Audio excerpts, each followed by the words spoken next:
Hello, Warriors. Welcome to another episode of Chevrons, a podcast for the enlisted force by the enlisted force. I'm Tim Sandlin from the 102nd Intelligence Wing Public Affairs Office, and I'd like to welcome my teammate and co-host, Chief Master Sgt. Sean Sullivan. How's it going, Chief? It's going fantastic, Tim. How are you doing? I'm doing stellar. It's like an awesome day. You know, it's a really awesome day because we have a great guest. I've been dying to get her onto a Chevrons podcast. And the really cool thing is right now for this episode, people are going to be able to listen to the 7th, 8th, and 9th Massachusetts State Command Chief at the same time. But there's only two of us here. But we're going to get to that in a minute. Is that the new math? First, I would like to. Is that the new math? What's that? Is that the new math you got going on there? It's the new math. It's what's driving everybody crazy. It's the new math. Awesome. All righty. And without any further ado, I would like to introduce our guest, Chief Master Sgt. Michelle O'Keefe. Chief, how are you today? I am doing fantastic as well. Very busy day up here at headquarters, but glad to be on here with both you, Tim, and Chief Sullivan. Happy to be here. Hey, we're happy to have you, Chief. And before we dive into anything, I'd like for you to give us a little bit of your background. Tell us your military story and what exactly is it that you do now as you're sliding into the State Command Chief role? Sure. Well, going back to age 17, I was inspired by my dad. My dad was a active duty Army in the beginning, Vietnam War veteran. And he transferred over to the Army National Guard back in the 70s. And he was a civil engineer, actually down at the 102nd. He was a lineman, and he worked for the town of Wakefield. And he decided to transfer out of the Army National Guard and into the Air National Guard. And so growing up as a kid, you know, I would see him getting ready for drill weekends and heading down to the Cape. And just, he was my role model. He was my reason for joining. So it's funny when I asked him, I said, well, which way should I go, Army or Air? And he said, Air all the way.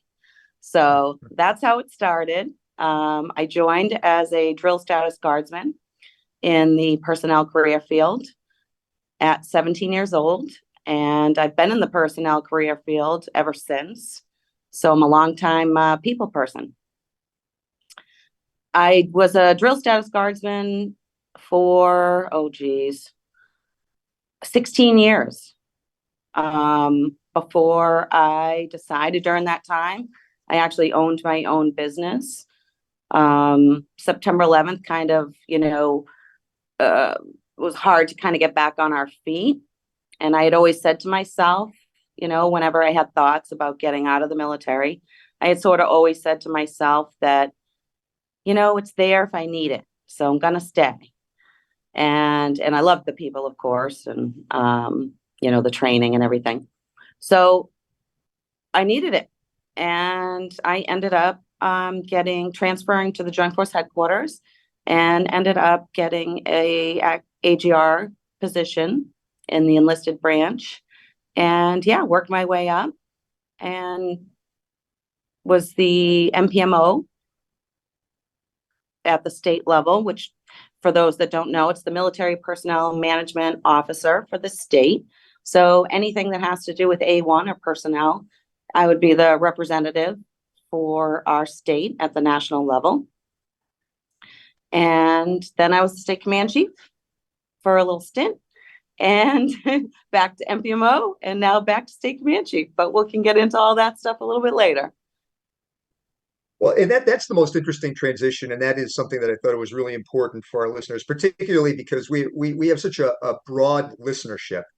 We have people from all across the enterprise that will tune into Chevrons, but our target audience, we have a lot of mass Air National Guardsmen, and I know that for some of them that they came on, especially some of our first-term airmen, they'd come on and they were like, "Yeah, I remember we had a Chief O'Keefe was a state command chief, and then a Sullivan. And is it a sister? Are they related or what?" So that is one of the things I wanted to get in, so people kind of understand the transition and everything that happened. I obviously know the inner workings, and the really cool thing about our relationship, Chief, is that you've been my mentor for a long time, all the way through the time I was a command chief. We worked so closely together. I think I spent more time in your office than my office, and just that voice of wisdom, the knowledge that you bring with the NPMO office.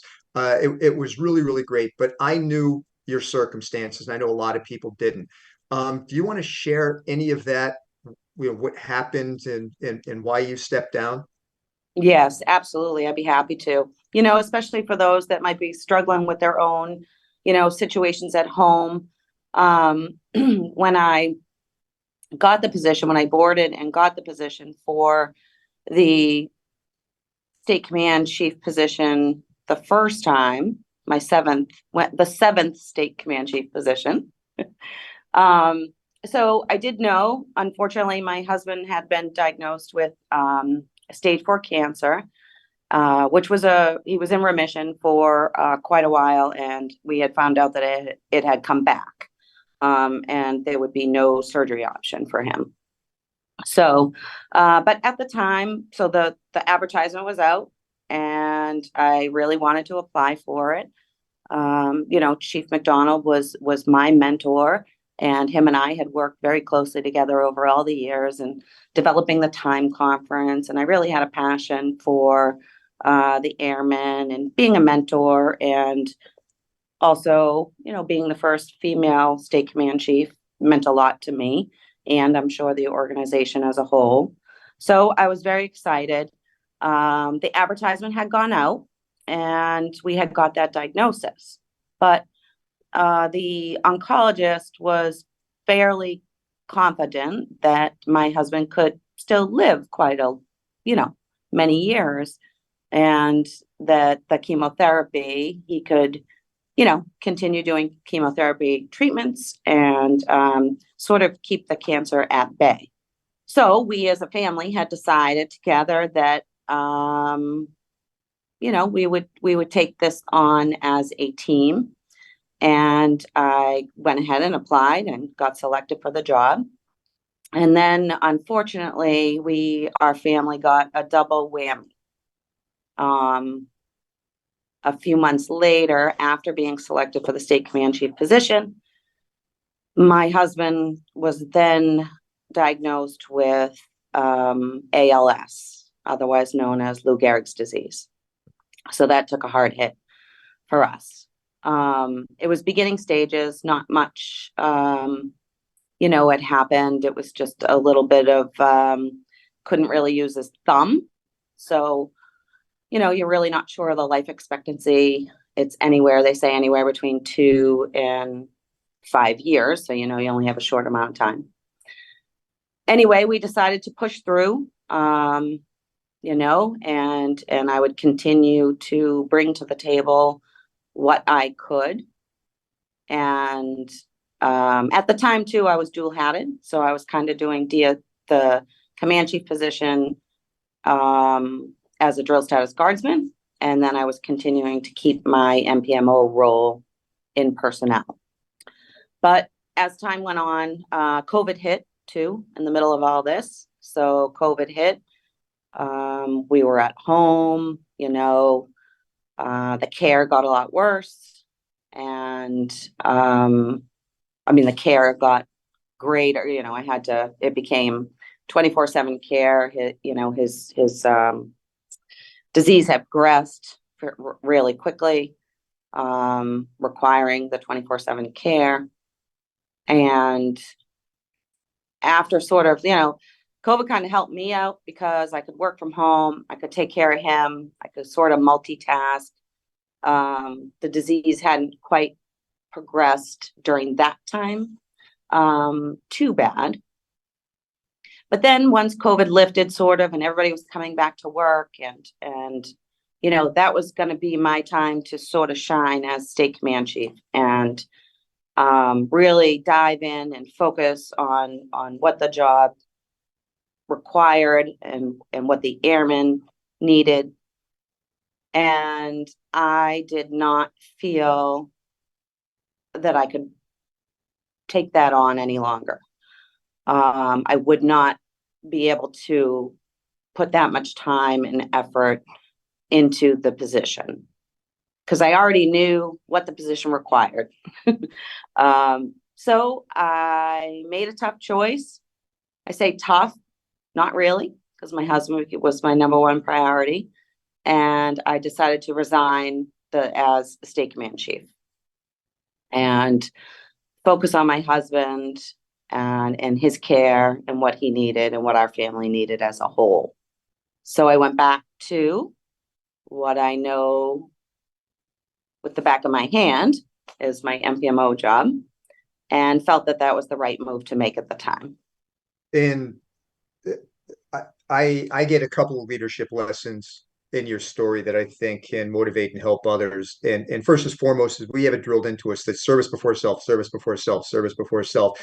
Here's the way I take service before self, and this is just a personal observation, that it is service before a selfish self, meaning that, deciding not to come to drill weekend because you want to stay home and game, that is a violation of service before self. But taking care of yourself and knowing when you have to take a knee, knowing when you need a timeout, knowing when, things are at a point where for your own personal resiliency, you need to have a step back. That's not what it means. It means you need to take care of yourself. You are the most important asset as an airman that we have. Equipment can be fixed, everything can be repaired, programs can be rewritten. We can't lose you. And so that is, just a really, really good example of knowing when you need to take a knee. And the other lesson that I love about your story is that people are sometimes afraid to take a knee or afraid to take a step back, or they think it's career ending or whatever. As long as you are ready for the next opportunity, as long as you are prepared, as long as you are, you are where you need to be and you're ready, opportunity can come back. And just because you had to take a step back, just because you had to take a knee, doesn't mean it's career ending. It's career building. What you went through built your character. It allows the airman to identify with you on an even closer note. And it has made you better for the position the second time around. I can attest to that. I'm excited for you, and I know what your vision was. I had the opportunity to work closely with you as kind of like your budding sidekick during your early times, and I know what your vision was, and I know where you wanted to take this position, which is going to bring me to my second question. What's your vision? Where do you see? Where do you want to take this? You use your position. Where do you want to take this office to? What's next for the state command chief? When I was thinking of that, and I haven't developed all my priorities just yet. We're in that sort of transition phase between yourself and myself. But thinking about what would be, continuing with the tag priorities, of course, and everything that's been developed already, all of that stuff will continue on. But the one thing that comes to mind for me that I would really like to focus on, it's always kind of been in the back of my head, is enlisted leadership leveling. And I don't know if I can get this across in the right way, but it takes me back to when I think about this. It's actually because a young airman stood up when I was down at the 102nd, my last go around. I did an all call down there. And one of the questions was, and I don't remember exact wording, but one of the questions was, when we come back from Airman Leadership School and, we get reblued and we come back and we want to give so much, and then they're not given the opportunity to. So I want to ensure that our airmen in each tier, as they're developing their leadership qualities and they're completing their PME, I would like to make sure that they're being provided the opportunity to actually lead at the appropriate levels.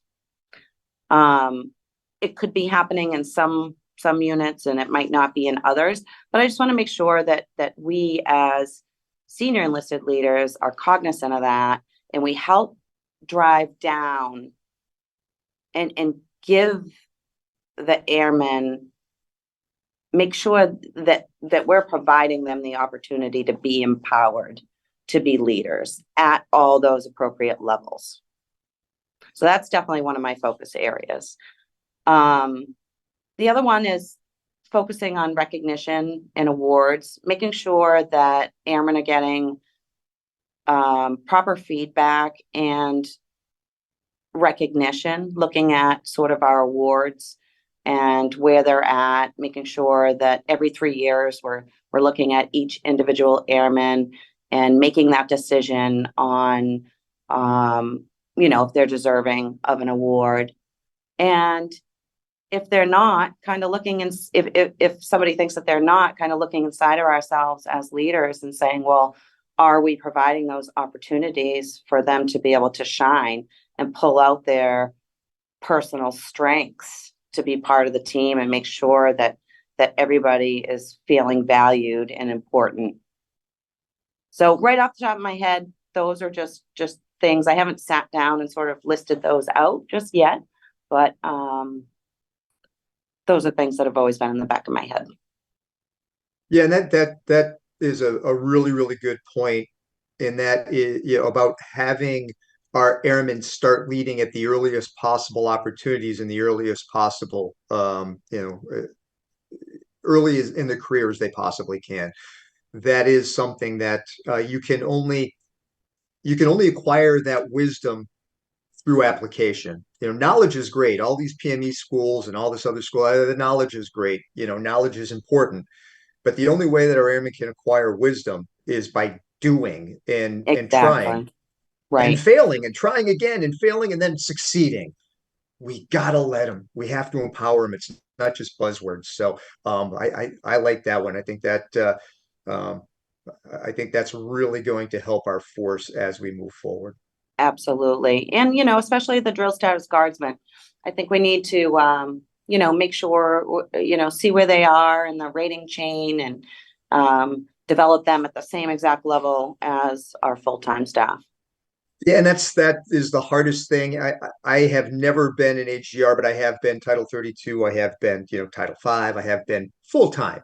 And it's the hardest thing for us to do when we're full-timers. And this is just kind of a note out there to all of our Title 32s, all of our technicians, all of our AGRs out there. Remember that when your DSGs are around, let go of the reins. We get so sometimes focused on getting the job done, getting the job done, getting the job done. And then it comes to drill weekend, instead of handing the reins over and letting them work with it, letting them work and letting them try and struggle and get through problems and processes, we just get used to not taking our hands off the reins. So that's just another, little lesson there. Let go and let them try. That's right. how we develop our leaders. Yeah. And I'm a perfect example. I served 16 years, 16 and 16 or 16 and 17 now. They go fast. Status. They go fast. Yeah. Drill status. And then, full time. So I have 16 years as a drill status guardsman. So I know, exactly what it is like. And that's one of the things that I just want to ensure that we are utilizing all of our people to the best of their ability and at the level that they should be able to lead. Another really cool aspect about your story is that you are second generation Massachusetts Air National Guard. And yes. I see that so much. And this is going to be my recruiting pitch to everybody that's listening right now. Okay, we all know that how great we do telling our story to our family members. And I see so many second and third generation names. I mean, you go to the 104th and everybody's a Muty. You go to the 102nd and, everybody's in a Hasey. I mean, it's just all over. You just have this. If we as airmen, all airmen across the board, every wing, every airman, everybody listening to this could just go out with the same enthusiasm, with the same zest and zeal, tell our story to our friends, we would not have a recruiting problem anymore, because this really is, it's an awesome ride. I mean, I'm coming down to my last, I could probably almost count my days down now. And as it winds down, I just look back and I just realized what an awesome ride it is. And I just want to tell the whole world, what a fantastic opportunity it is to serve and to be part of, the Massachusetts Air National Guard, be part of this tribe of air warriors and all the great things that we do and in the interactions that we make. If we use that same zeal, then boy, I think our recruiting office would be overflowing. They wouldn't be able to meet the demand. So Absolutely. we got to get out there and tell our story too. That's another thing we got to do. Tell how all these wonderful things that we do. Now, Well, are you gonna go ahead?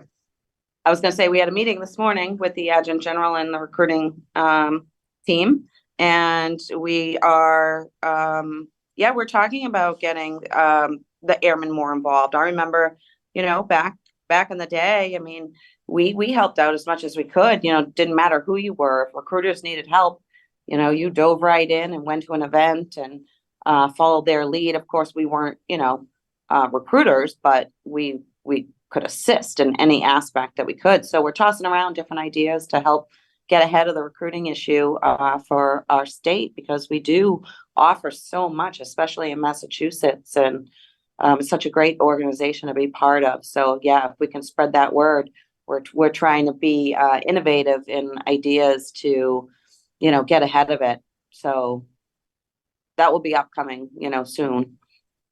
And anybody with an idea that's listening, any idea, pass it up. I mean, remember, we're Absolutely. empowered to bring ideas up. Bring Yes. bring those ideas up because it's the only bad idea is the idea that's not vocalized, the one that just rattles around in your head forever. You don't want to be sitting back 10 years later and go, man, I wish I had said something at the time, or I wish I had presented that. No, present it because we want to hear it. And if it's feasible, cost effective, defendable, repeatable, it's going to happen. It will happen. Now, are you going to maintain the dual hat position again in this tour as the state command chief? Are you going to be the MPMO still and the state command chief? Well, currently I'm actually triple headed. Oh Um, boy. well, Wow. quadruple if you want to add on state command chief. So, I, MPMO. Um, I'm also on the 104th Fighter Wing conversion team to the F-35. So I'm going to be the A1 lead during the whole conversion process. And I also have a role in the HRO just for the AGR branch section at the state level. So I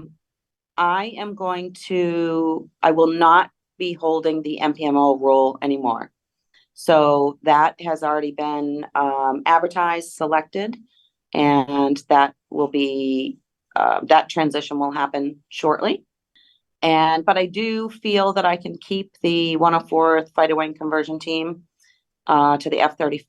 I think it will be very important for me to stay in that role, just with my personal background and experience. And then also working with the HRO will help guide the 104th through those. Those will be tough times for them to navigate all the different moves that personnel has to deal with when conversion takes place. So I'm going to keep those two. And the state command chief will be my primary focus. And yes, time for me to let the reins go on the MPMO. But you can never let go of the knowledge. You'll always have that institutional knowledge and the background on that and how things work. And I think that's going to be uh, a big asset to the enlisted field advisory council team as well.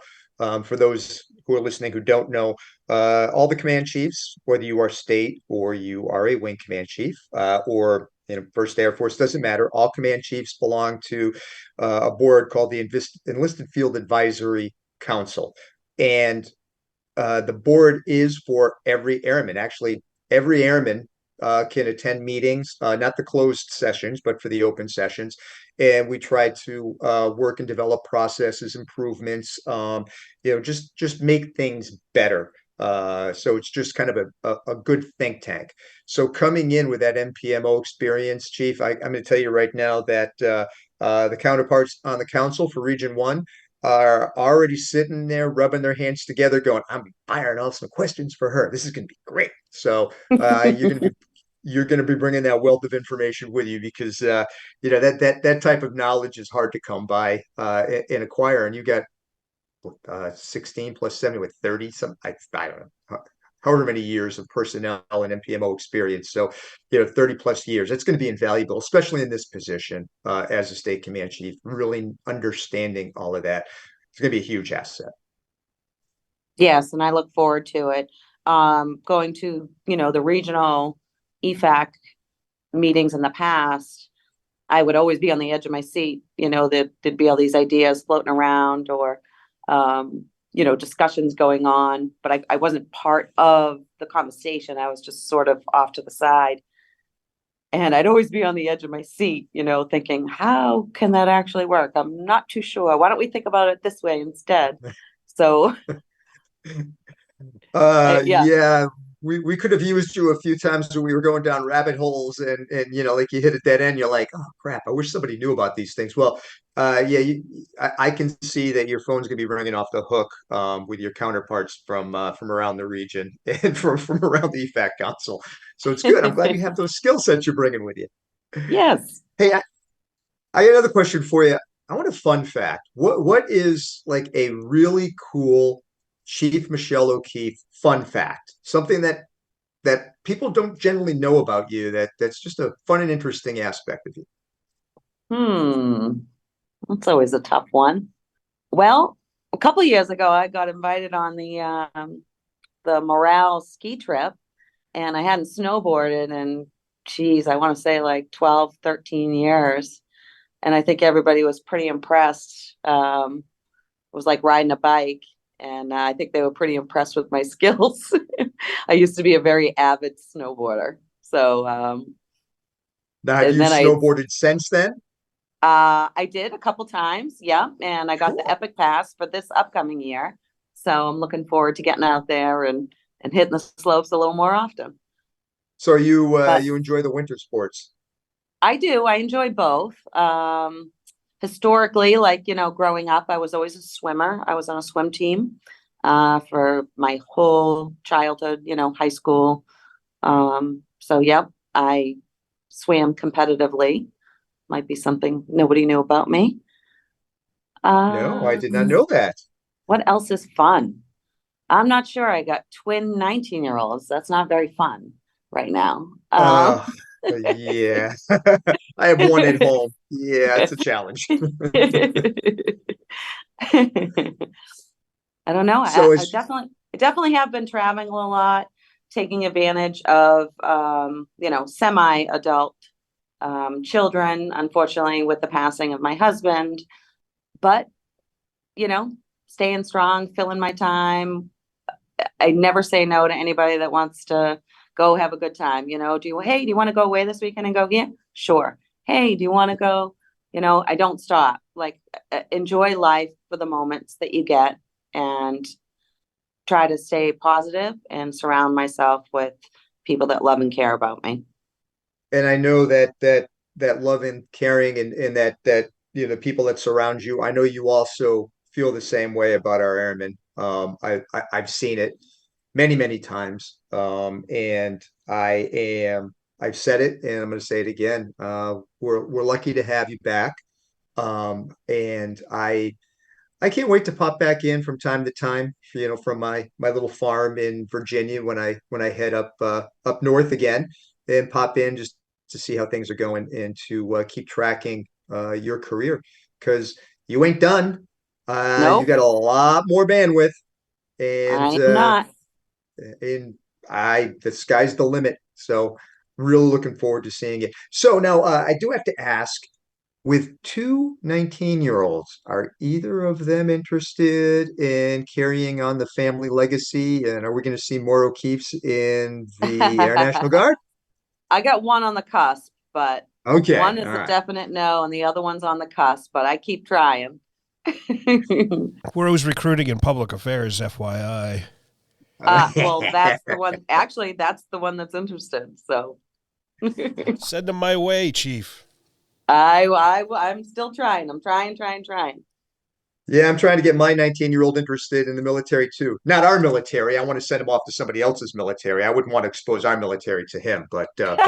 Uh, no, he's not a bad kid. Not a bad kid, but yeah, that's the sad thing for me is because my mother was in the Air Force. She was a nurse, and my uncle was in the Air Force. He started in the Army Air Corps and then was in during the transition and then went to Korea. And when he went to Korea, he had a totally unrelated job because he had spent some time out and then he had gotten called back in. So he had spent time in the Army Air Corps, got out for a few years. The Korean War kicked off. He went in, he goes overseas. And when he goes overseas, they found out that he had been working, doing all kinds of mechanical stuff for that 2 years that he was out of the service.